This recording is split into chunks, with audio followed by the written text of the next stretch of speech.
Okay. hmm All right. Hello, everyone, and welcome back once again to the Great Scott Podcast. And I am joined by legendary TV host, Miss Julie Chen. How's it going, Julie? It's going great. How about with you two? We're good. We're good. It's a pleasure to have you on. First off, me and Barry are fans of Big Brother, and we've been watching you for a while now. And so, yeah, 25 years to be exact, right? Wow, from the beginning, that's Yeah. amazing. Yeah, I've been Since watching 20 through all of it. wow, wow. Yes. It's actually been 29 cycles of it because 25 regular seasons Okay. and then 3 celebrity and then one over the top, one that was just online that we did Okay, yeah, once. I was going to ask like how the celebrity factored into the count. You know what I mean? Yeah, no, it doesn't. It didn't. So it's been more than 25 cycles of it. Okay, great. And I was in the studio audience for one of them too, which I have a great story. We'll get to that later too. Oh, I can't wait to hear. Yeah, yeah. Michael, you had some more questions? yeah, Julie. I wanted to first off ask you when I was doing my research for you, it associated you with Connie Chung. Do you ever get mistaken for Connie Chung at all? All the time. And it happened about a month ago, as recently as about a month ago, which is such a compliment. And it really hmm shows the power and impact that Connie's name still has um, with the public because she hasn't, been on the air for quite some time. Right. But her name and the recognition of her name and being a pioneer and broadcasting has stayed with the viewing public. So that's amazing. Yes. I think you should get her on Big Brother sometime just to separate. Maybe we'll get her for the next Celebrity Big Brother. Yes, absolutely. That's what I was thinking too, just to separate who and Oh, which. yeah, I've done the new. I mean, Omarosa's great, but we need a Connie Chung in there. We need something like Or that. even Amori. We'll take her Oh, husband if she more. doesn't want to do it. Oh, Maury would be great if you did the family twist. Like who the father is. You'd have all the guests freaking out. Exactly. The DNA test. The DNA, yeah, yeah. I mean, that was one of my favorite ones. Was um uh Do the not sister. assume. Do not Yeah. assume. Right. The do not assume. Right. Yes. Yeah. Because I don't know how they pulled that off. Did you ever get confused as to which sister was which talking with them live? I mean, you might have had notes, but No, I had notes. okay. Luckily, I mean, if I didn't have those notes, I'm sure I would have. And we've had twice twin sisters, Right. Liz and Julia, and there was oh, I can't even remember their name. Natalie. I can't even remember the names right now. hmm So, Okay. Julie, I wanted to ask you, having been on Big Brother for so long, does it ever feel like when you're away from the set that you're playing a little Big Brother yourself a little bit?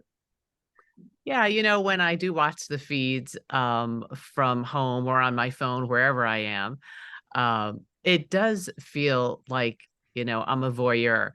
Um, and it's fun. Or even if I'm not watching and I like text my producer to see like who won the endurance hmm challenge for HOH. Do you ever think Big Brother was inspired by the Truman Show? Truman Show, I believe, came out after Big Brother. Did it? God, I thought Yes. it. Okay, I could have sworn it was late '90s, but I'm not arguing with you on that. Oh, maybe you're right, but I don't remember thinking when I got hired as host that like, oh, this is like the Truman Show. I could be Okay, wrong. because it was. I mean, Big Brother was really the first that I remember venture into reality, like a reality TV, like we saw something like that. Because reality TV started like in the 2000s, right? Yeah, and Big Brother premiered July of 2000 Okay, and Survivor premiered May of 2000, okay, but Big Brother was the first of its kind where, right. you know, there was no privacy. They were constantly being monitored and watched and filmed. So, what do you think has sustained Big Brother for almost three decades now? Would you say? Well, I think a lot of it is the casting, and the casting has been phenomenal through the years because there's always people who are that you love, and then there are those that you love to hate. And with every few years, the game has really changed and evolved. These challenges have gotten so much harder hmm as we have to do because these diehard fans, they think they have the game figured out, Right. but they really don't. Um, and watching like the real relationships that form in the house. I mean, I always say that we have had more successful marriages than The Bachelor. I mean, we're not designed to be a dating show, but watching these Love it. people like live and learn and, love and fight and just, it's like being on a date with someone. It's like dating someone for 15 years because you're with them round the clock for, up to 100 dates this past year.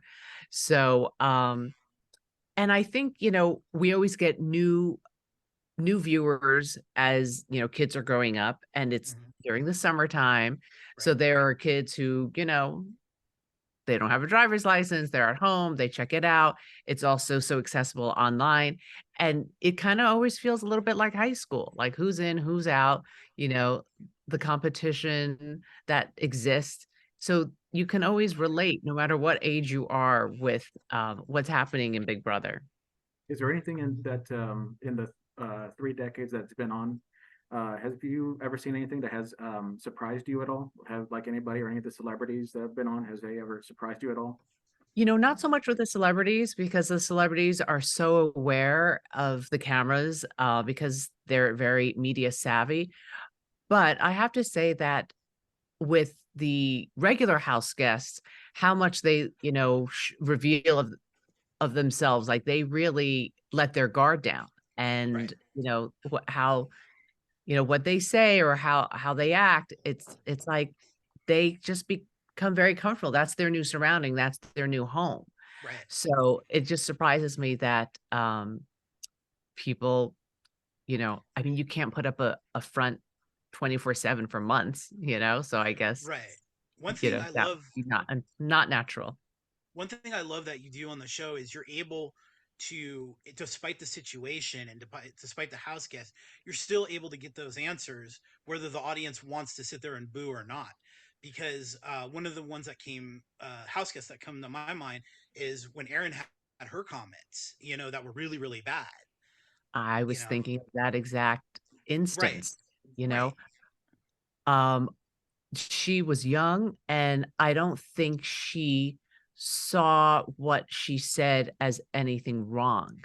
right, I think in her environment her whole life, it had never been, frowned upon or called out. right. So there was that.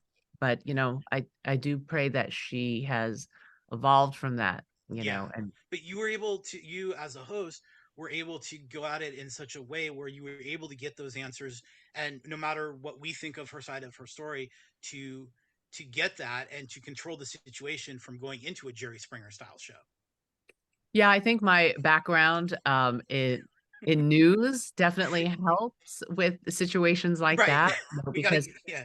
I have to be fair to her, but I have to Right. ask the question, and And not bring any personal feelings into it. on that note, who would you consider the greatest villain in Big Brother history? Well, Dan was pretty villainous, Okay. when he swears on his, like, grandfather's cross and lies and knowingly lies. Right. Um, but I feel like he was playing a villain, Right. you know, um, and I know, like, Evil Dick liked to give himself that name, Evil Dick, Yeah. but he had you know, a lot of history and baggage going in with him playing with his estranged daughter, right? Right. So he had that Um, in there dealing with that. and I think that Dr. Will Kirby, I think he loves being known as the villain, but the Right. villain that you love for some reason. He'll lie to your face and tell you, like, look, you should definitely vote me out. You should not Right. want me here. And he'll do it with, like, a sly smile. So those are three that definitely stand out. Okay. Yeah, I mean, because that whole funeral, the funeral speech when he did his funeral, like that's Dan amazing television. staging his own funeral. You're right. Like, he wanted to play a villain, but Right. he was, very, very clever. Right. Do you think there's a lot of similarity between Big Brother and professional wrestling, like how people come in knowing the gimmicks? Well, see, I don't think Big Brother has gimmicks. Uh, I don't think, I mean, yes, that house guest, funeral was, not as a show, but as the house guests who come in thinking like, oh, I'm gonna be this type of villain. Well, you could be onto something because our most recent Celebrity Big Brother winner was oh, why am I blanking on her name now? And she wasn't a wrestler, but she was a MMA fighter, right? Rousey? Was it Ronda Rousey? No, it wasn't Ronda Rousey. It was I know who you're talking about, but I'm escaping the name. I'm gonna look it up. yes, please look it up. Yeah, I'm gonna look it up. We're looking But up she names on this. wasn't performing the way she does, when she is uh competing in Right, the cage. right. So but no, I've never heard that analogy, nor have I ever thought it. No, it's okay because I'm a big pro wrestling fan. So when you say villains, like I think I'm like, Oh. oh, okay, well, this guy is trying to go in to be a villain. He's, is he trying to be like? And I know that there are some house guests when they form the alliances. They one of them, I think it was like the Horsemen or something, which was based off of a pro wrestling thing. So Oh, the Four Horsemen, yes. yeah, You yeah, know, I don't know. I don't think Dan set out to go and be the villain, but I think when he saw how difficult the game was and his back was up against the wall, right, he was very resourceful and became one. right, okay, Played one, not really played is one, one. yes, Yeah. yeah. Well, Misha Tate, Misha Tate, Misha Tate, yes. Misha Tate. She was a phenomenal player. Yeah, she was amazing. So. I'm sorry, Mike. Go ahead. oh no, no. While Barry was looking that up, I wanted to ask you, Julie. I'm a Jesus guy myself. I am a follower of Jesus, and my dad is a pastor until COVID hit, and I'm trying to work on Barry. I guess we're getting him there somehow, some way. I'm I'm Jewish, so I know him, and I heard he's a Yeah, good guy. But we're all friends. yeah, yeah. Let me tell you, Barry, if you listen to my audio memoir, which you can download it or you can Love get the to. I CD. will. After It's I called absolutely will. my husband is Jewish and we Hmm. have a son and he had a bar mitzvah. Oh And, wow. my husband and I, often joke, Hmm. we say like Jesus was the most important Jew ever born, and he is my Lord and Savior. And I said, why don't you believe he's God? He goes, because I wasn't taught it. And I Right. said, That's okay, true. well, that's different. You weren't taught it. And I Right. said, but do you think it's possible? He said, Hmm. I do. So I'm like, okay, one step at a time. Absolutely. Do you have But equidistant decorating in the house? Say that again. Do you have like equi? Do you do Hanukkah decorations and Oh, Christmas? well, we have, our menorah, Hmm. and I don't have much other than my menorah. So Neither no. do I. But I have the most I could Jewish. change the lights to be blue Yeah, during the I eight got that nights on here of in the Hanukkah. studio too. Right. Yeah. no, but what I was going to ask you, Julie, was everything that has entailed with things. Has there been a time where you've seen why you've had to go through what you've been through to get to where you're at today? I'm sure you probably say that in the audiobook, but Oh, for sure. Like the whole reason I feel I found Jesus and became a Jesus follower was when I was in the wilderness. I was let go. I was forced to leave my job that I loved at the Talk, and I had been there, Right. since the first season, helping, form the show, and I loved that job, and it was very much a big part of my identity because that was a job that was, throughout the year, you know, 5 days a week. Hmm. And when I had to leave, I felt very wronged. Hmm. And it was during that time that I found a lot of confusion, anger, frustration, chaos in my life. Hmm. And that's when I started to go to church. I was contacted by my aunt, who is my favorite aunt, and she helped raise me, and she's a born again Christian. Okay. She and both my aunt and my uncle are, and my uncle, he's not only a cancer survivor, but he's a 9/11 survivor. Oh my He God. was Wow. in the Wow. North Tower when it got hit. Okay. So he survived two bombings at the World Trade Center, and they're both born again Christians. And this aunt contacted me because it was very public how much like turmoil and distress I was, you know, under. And my aunt emailed me, this aunt emailed me, and she said that her friend from her church, who I've never met, Hmm. reached out to her and said, "You must tell your niece about Jesus Christ." Okay. And my aunt said, "I've never been pushy about my faith. We have a very big family. You've seen I've never been pushy over the years." Hmm. And they've been born again since the 90s. And she said, "But I'm telling you what Angela told me to pass on to you. And if you do, you know, to get to know Jesus, you will have peace that surpasses all understanding." Yeah. So, and I had been toying with the idea of going to church for a couple of months at that point when I got that email. But that morning when I got it, I went, and it was a Thursday morning. Hmm. And, I don't know how often, like, this particular church that I had driven past countless times in my neighborhood, that they had their doors opened at like, you know, 8:30 in the morning on a Thursday morning. And I went in there, and that was the beginning of that was like my come to Jesus moment.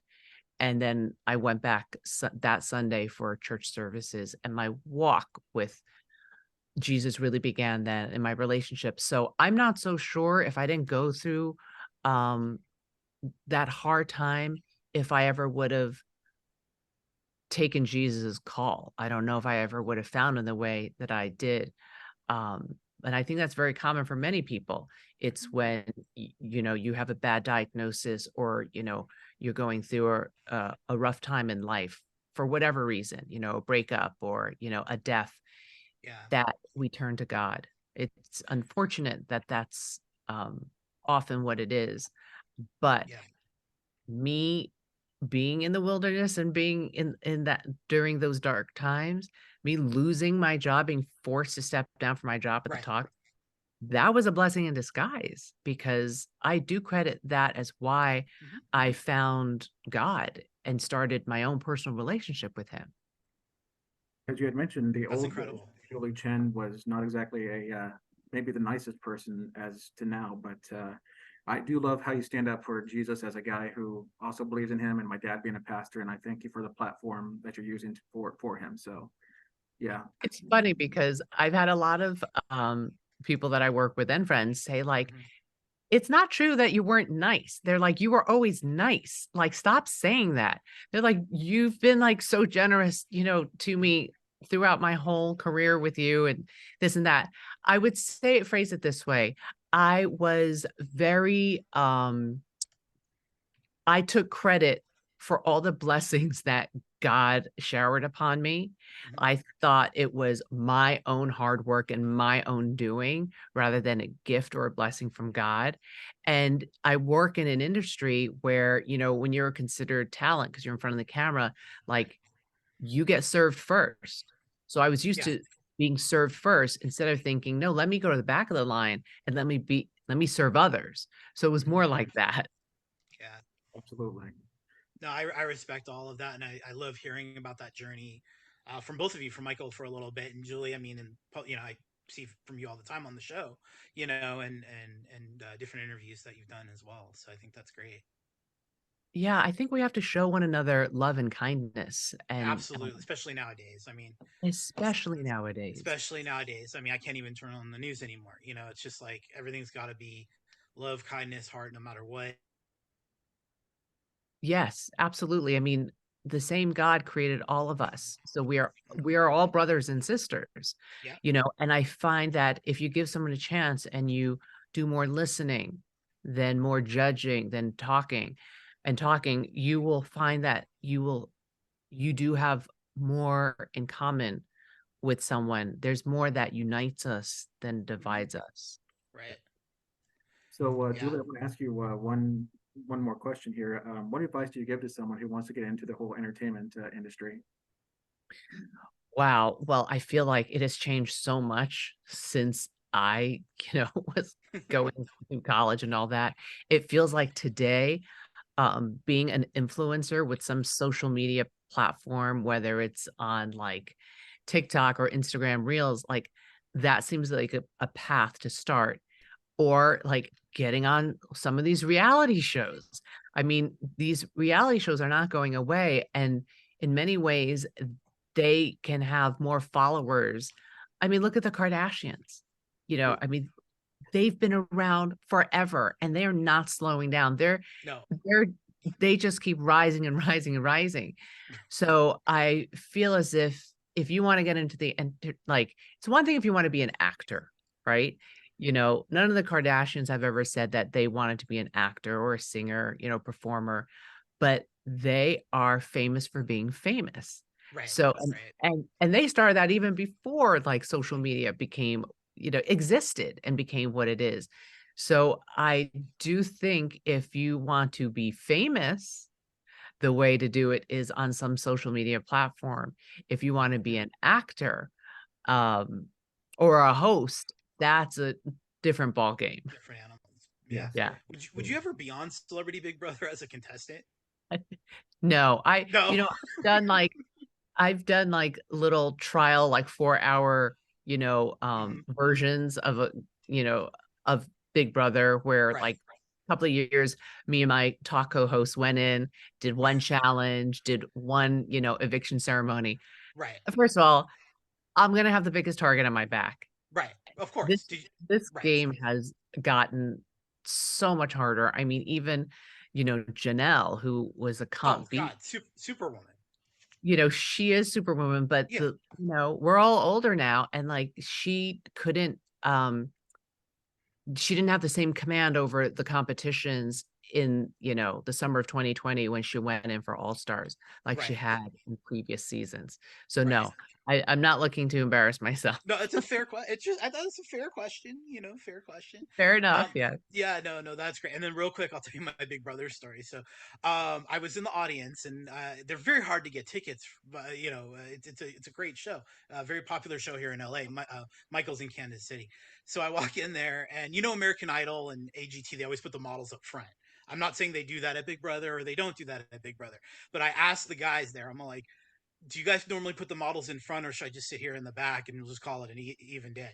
So they go, I'll tell you what. So then one of the producers comes up and they puts me like 2 chairs away from you. So like my Fred Flintstone face is in a shot for an entire episode. I love Oh it. my gosh. This was when the audience was on stage in the Right, risers. you don't see the audience anymore. It's like No, silhouettes. they changed the stage. Yes. Yeah, yeah. That's why I was like, I looked at that. I keep looking. I'm like, that's why I'm like so glad I went then there, because it was like you're in a shot there with the with the house guests, and you could see everybody behind you, but you could see the reactions of the people behind you, which is great. And I love the innovation from this season too. How they did a couple shows kind of out of the box on the Universal lot. Like the monster one was great. The monster competition. All right. So yeah, I'm sorry. So we were talking before about, I thought it was so cool about how we kind of did like a little bit of on location with the contest this year, about how like it was on the Universal lot with the monster competition. I thought that was I fantastic. know. We technically broke a rule. We let them out of the house. How did they go in like secluded vans? I mean, you're at Radford, right? So you're only going what, like 3 blocks? Right, exactly. And there was nothing because, the strikes were both still happening then, the writer Right. strike and the SAG after. So they didn't see anyone. So we didn't really quite break a rule. We Right. Okay. extended the backyard. And speaking of the strike, thank you guys for making it the longest season ever. Because as you know, in LA, we only have two real forms of entertainment during that strike. We had you guys doing reality TV during Big Brother, and then we had high speed chases. Am I wrong on that? Oh my gosh. I know. Yes. Yes. Yeah, You're welcome. thank I you. don't know how some house guests felt. It was the longest season ever, and we started it later. Right. So, but Right. yes. Now, and you didn't Oh, combine it. We didn't expect the need a big. unexpected. Right. Right. Expecting we didn't need a Big Brother high speed chase or anything like that. But No. no, we're not there yet. And what is your favorite competition out of all of It's it reminds me of like one of my favorite games that you would play, at birthday parties growing it? up, musical chairs. It's Right. musical chairs, but there's the element of climbing in the water and but I loved this new one where we had them go, underneath the water with that ladder and the bamboo and the balancing, the lily pad. That I was like, well done. Right. Um, and the wall, it's iconic, Yeah. that wall is one of my favorites. The wall is good. And then the other one that's pretty funny is Zingbot, because Oh yeah. They have to God. hide the faces, like everybody has to be cool because you're still playing a game. And Michael, when you see the show, you'll see this. It's like doing a comedy roast with it's like RoboCop coming in, a person dressed up as a Zingbot. We'll just call him Zingbot. Dressed up and doing in this high pitched voice that you would hear like if you're at a bar mitzvah and the microphone screws up, doing a comedy roast. Pretty much. Is that the good description? Yes, it's a great description. And it actually takes multiple people to make up Zingbot. There's the person who does the voice, there's the person in the costume, and Right. then there are producers who actually come up with the zings, the insults. Right. And that's not the only robot. One of the punishments I remember, and this to me was the greatest one, when I forget the house guest name, had to dress up as the robot for the entire week and walk around the house. Yes. Wait, are you talking about a few seasons ago where she Yeah, it's a had to few seasons leave ago. the house? No, she was. I don't know where she was, but they had someone dressed up as a robot, and she was talking through a device. But the robot had like a happy face, and then when she was mad, it would move to a sad face or something. Oh, yes, yes, Yeah, yes, yes, yes. that was the. You know, It's but incredible I television. but I am the original robot on You are they call me the Chen bot. the You Chen bot. know, I've seen the post. I'm not going. I wasn't gonna go there, but I that's a great name for you. That's good. There's I've embraced it. you have many hashtags. You have hashtag Chenbot, right? And then there's hashtag but first, right?